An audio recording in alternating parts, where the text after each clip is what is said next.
بسم الله الرحمن الرحيم. يا أيها الذين آمنوا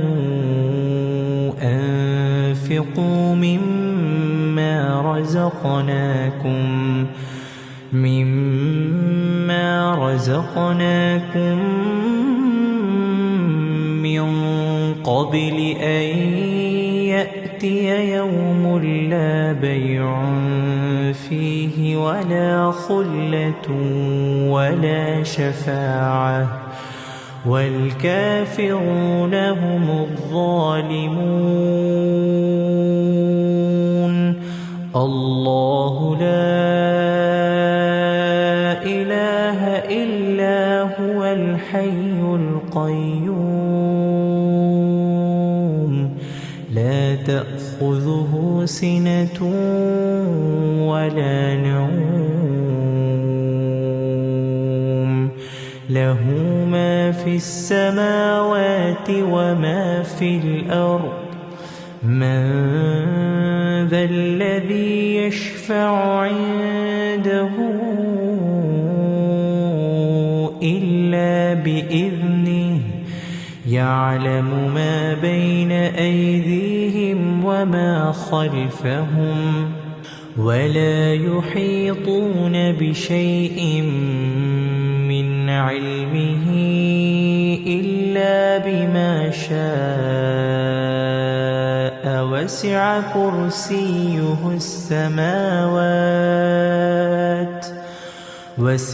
كرسيه السماوات والأرض ولا يؤوده حفظهما وهو العلي العظيم. لا إكراه في الدين قد تبين الرشد من الغي. فمن يكفر بالطاغوت ويؤمن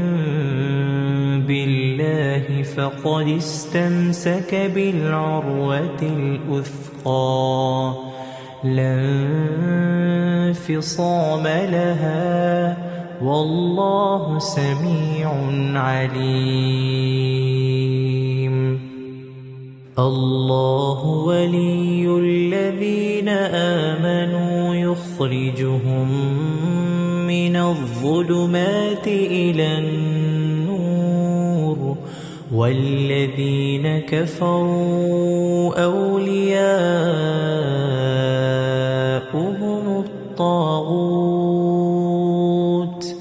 يخرجونهم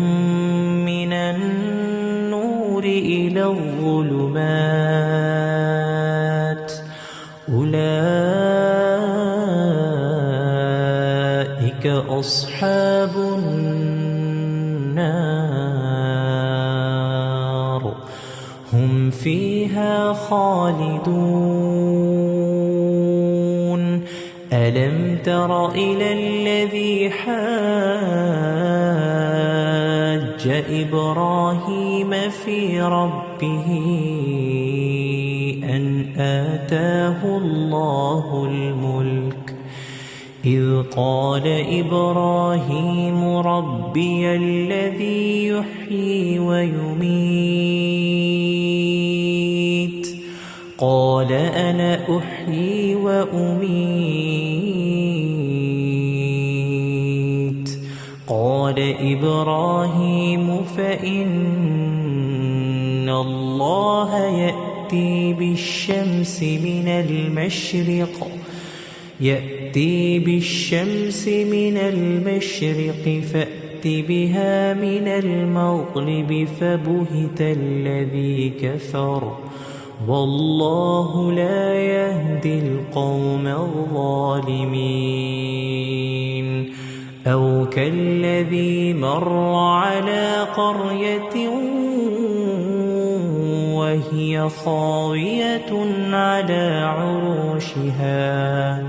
قال أنى يحيي هذه الله بعد موتها فأماته الله 100 عام ثم بعثه قال كم لبثت قال لبثت يوما أو بعض يوم قال بل لبثت 100 عام فانظر إلى طعامك وشرابك لم يتسنه وانظر إلى حمارك ولنجعلك آية للناس وانظر إلى العظام كيف ننشزها ثم نكسوها لحما فلما تبين له قال أعلم أن الله على كل شيء قدير وإذ قال إبراهيم رب أرني كيف تحيي الموتى قال أولم تؤمن قال بلى ولكن ليطمئن قلبي قال فخذ 4 من الطير فصرهن إليك ثم